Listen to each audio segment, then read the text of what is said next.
Well, I've finished my volunteering for the day. I just had a lovely lunch, a vegetarian lamb stew. I'm not vegetarian, but the lamb was. But as I was out delivering, I couldn't help but listen. And the thought came to my mind of the song written by Paul Simon. The sound of silence. The birds, I could hear them singing. The wind was rustling in the trees, and I was able to listen to the sound of silence. When Paul Simon wrote that particular song, it was about alienation and a lack of communication from the darkness, my old friend.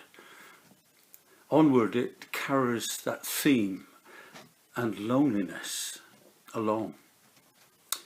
In restless dreams I walked alone. And then the neon light splits the night and touches the sound of silence. In that song he expresses his angst towards his and others' feelings of alienation in a postmodern world.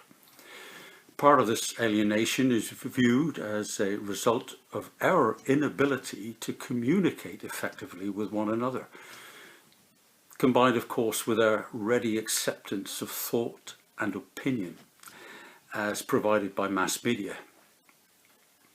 Someone asked Jesus, "What's the greatest commandment?" Do you know what his response was? Listen. Listen.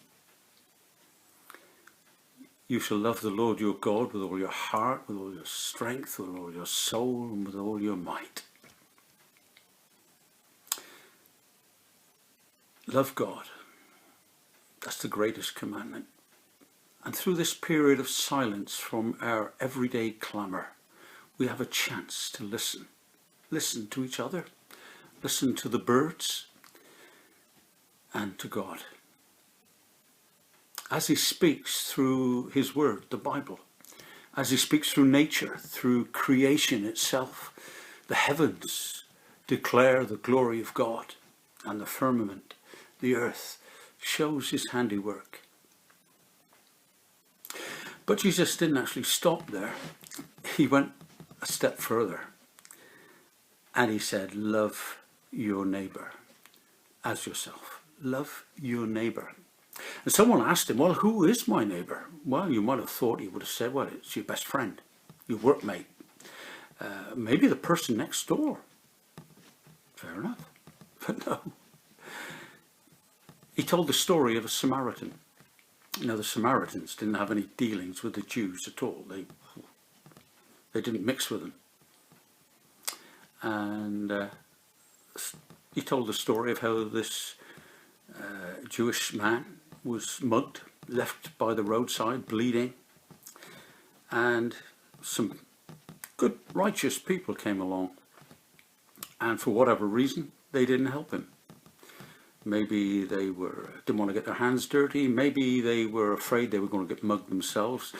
Maybe they were on the way to church. And yeah, I've got time to stop now. And then along came a Samaritan, this enemy of the Jews. And he helped him. And he helped him up, and he bandaged up his wounds, and he healed him. And he paid for his accommodation, that he might be restored. He said, anything that I owe you, I will pay to help to make this man well. It's a bit really like a Palestinian helping a Jew, or a Muslim helping a Christian, or maybe a Sikh helping a Hindu. And I think, it's great to see Israelis training and providing resources for the Palestinians during this outbreak. Christians building a medical centre in Central Park in New York. Muslims working alongside Sikhs and Hindus, delivering food. And of course those with no faith at all, working together. Maybe one thing of good to come out of this is an understanding that we are all members of the human race, irrespective of colour, race, creed or gender.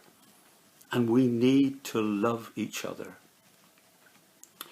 And Jesus said, love your neighbour as yourself. Oh, that is a radical thought. We look after ourselves, don't we? We look after what we eat generally. What we wear, we like to look smart. We like to look well groomed. Well, most people do. Some of us, can't help how we look. But we do, we go to the gym, we keep fit, and we generally look after ourselves. And Jesus said, love your neighbour as yourself. And that means being kind of sacrificial, doesn't it? Giving of yourself, your time, your energy to love someone else.